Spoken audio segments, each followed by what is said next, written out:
Welcome to Gooseberry Science and Education videos. It is absolutely fantastic to have you and, of course, our little orange mascot here with us today. Listen, we're going to completely transform how you see the natural world around you, guided by some really brilliant concepts from the Practical Naturalist. I think a lot of us just kind of assume that experiencing true wild nature means you have to pack your bags and fly out to a remote rainforest or, a pristine Arctic tundra. Well, we're dismantling that idea right now in this explainer. The most profound, fascinating biological mysteries are literally happening right under our noses. Okay, let's dive right into this. So, if we look back historically, naturalists of the 18th and 19th centuries were totally obsessed with taxonomy. They desperately wanted to find some sort of order in the world by sticking a name on every single plant and animal they bumped into. And sure, I get it, there's definitely something comforting about knowing the exact official name of a creature. But as Benjamin Franklin so brilliantly points out in this quote, naming something, that only offers the absolute most basic understanding of life. The true thrill isn't just pinning a Latin label on a bird or a bug. It's really about uncovering their secret lives, their complex behaviors, and figuring out exactly how they interact with their environment. Get a load of this number, 350,000. That is the massive count of beetle species alone that currently have official scientific names. We've actually done a really great job describing the large, conspicuous creatures. Nearly all the birds, fish, and mammals, they've got names now. And honestly, it gives us this comforting, kind of smug illusion that we've got the whole planet figured out and neatly organized into distinct little categories. But you have to contrast that with a pretty staggering reality. There are probably several million more beetle species alone that remain entirely unnamed. Our understanding of the natural world is so far from complete. Biologists are actually just now discovering things like how elephants communicate over vast rumbling distances, or how these tiny 2-month-old shorebirds somehow manage to migrate 7,000 miles without their parents guiding them. No way, right? The race to discover these species, especially in unexplored habitats like forest canopies, deep subterranean caves, and soils, is absolutely critical because, well, many of these environments are shifting or literally disappearing before we even know what's living inside them. So, who exactly is going to make all these new discoveries? Well, you are. Seriously, a true naturalist doesn't need a specialized PhD or a fancy tweed jacket. The primary tools of today's naturalists are the exact same ones championed by legends like Charles Darwin and John Muir. At its core, a naturalist is simply a careful, patient observer with an insatiable curiosity. You really just need a sense of wonder and a willingness to step outside your front door and actually pay attention to the everyday world around you. Now, while curiosity is for sure your most important tool, today we are incredibly lucky to have accessible technology to help us out. Your modern toolkit isn't some heavy, dusty, leather-bound encyclopedia. We carry comprehensive field guides right on our smartphones. We've got GPS, digital voice recorders to instantly capture complex bird calls, and hand counters to track flock sizes without losing our minds. It's all about combining that timeless patience with modern, time-saving gear to make recording your data significantly easier and just way more accurate. And to truly understand the nature of things, having proper optics is absolutely key. Beyond your standard binoculars, grabbing a simple magnifying glass or a loupe lens is a total game changer for identifying those difficult, microscopic details on plants and insects. But hey, just remember the golden rule of the field, all right? We are observers, not collectors. If you happen to catch an insect to study it, always handle it with the utmost care and safely release it back exactly where you found it. Okay, before we completely rush out the door, nature does demand a baseline of respect. Perfect conditions can turn dangerous incredibly quickly. You always want to check the weather forecast, and if you're exploring near the coast, you absolutely must use a tide table to avoid getting stranded. Crucially, and I cannot stress this enough, never eat a plant or a fungus unless you are absolutely 100% sure of what it is. Unless, you want to become a very unfortunate cautionary tale.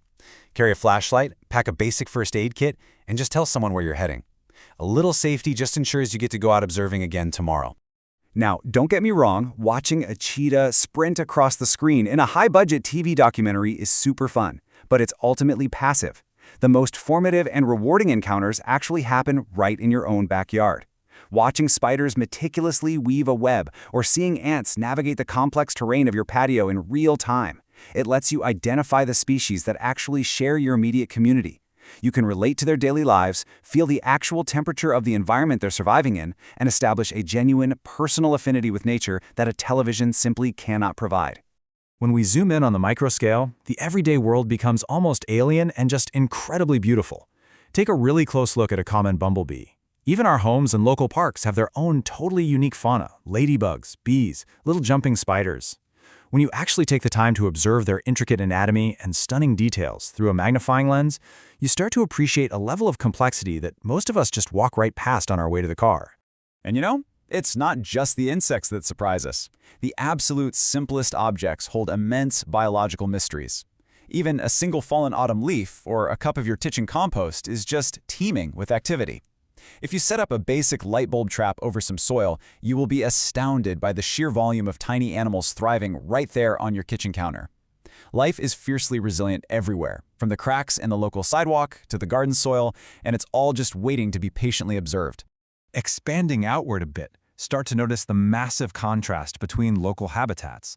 Deciduous woodlands, for example, offer these complex, layered niches that completely envelop you and support a staggering variety of species in the canopy and down in the undergrowth. Meanwhile, just lying on your belly next to a freshwater stream opens a totally different dynamic doorway into aquatic metamorphosis and complex predator-prey webs. Every single habitat operates by its own set of rules and requires a totally different kind of patience to uncover its unique secrets. And if we travel to the very edge of the land, we meet the last great wilderness. Oceans cover over 70% of our planet, averaging over 2 miles deep and wild enough. Most of this aquatic realm is completely unexplored by humans. But just standing on a coastal beach or taking a local boat trip gives you this immediate window into a massive, humbling ecosystem. Watching seabirds dive or dolphins break the surface, it's a profound reminder of the sheer scale of life on Earth. So whether it's your backyard compost bin, the local deciduous forest, or the deep ocean, it is all part of the biosphere. This is a shockingly narrow, highly interconnected strip of life existing exclusively on Earth's outermost layers. It isn't just one uniform green blanket, it is a massive collection of very different, highly specialized habitats. And everything, including us, is intimately bound in this incredibly complex food web, completely relying on the balance of the whole system to survive. Okay. So how do we actually make sense of this intricate web without getting completely overwhelmed? Well, by becoming systematic. The process is pretty simple, but it's highly effective. Observe patiently in the field, record notes and sketch what you see, identify the species later when you aren't rushed, and finally share your data. Note-taking really is the magic step here. It forces you to focus. Instead of just registering a generic brown bird, taking notes makes you see a smallish, cream-colored bird with distinct dark brown wing bars. It completely shifts you from passive looking to active seeing. Keeping a lasting record of these details is vital. Whether you're someone who uses a beautiful weathered leather notebook or you just tap notes straight into your cell phone, you are building a personal database. By jotting down the specific colors of a plant, the exact date, the location, or just sketching the basic shape of a wing, you start to spot patterns. Over time, you'll actually begin linking your hyper-local everyday backyard discoveries to much wider seasonal natural phenomena. It's like putting together a giant puzzle. And this is where the practice transforms from a fun hobby into something truly impactful. Look, a single count of birds at your local lake is a nice afternoon. But a series of weekly counts taken over a month or a full year, that has real, tangible scientific value. By logging your field notes systematically, you can actually contribute your backyard findings to national wildlife surveys and become a vital part of helping the scientific community understand and protect that delicate biosphere we all share. So I'll leave you with this. What undiscovered interactions are happening right outside your window at this very moment? The natural world is this vibrant, deeply interconnected web just waiting for a curious mind to uncover it. So grab a notebook, step outside, and start exploring. Thank you so much for joining me for this explainer. Please like and subscribe if you enjoy the content. We are already working on a new topic.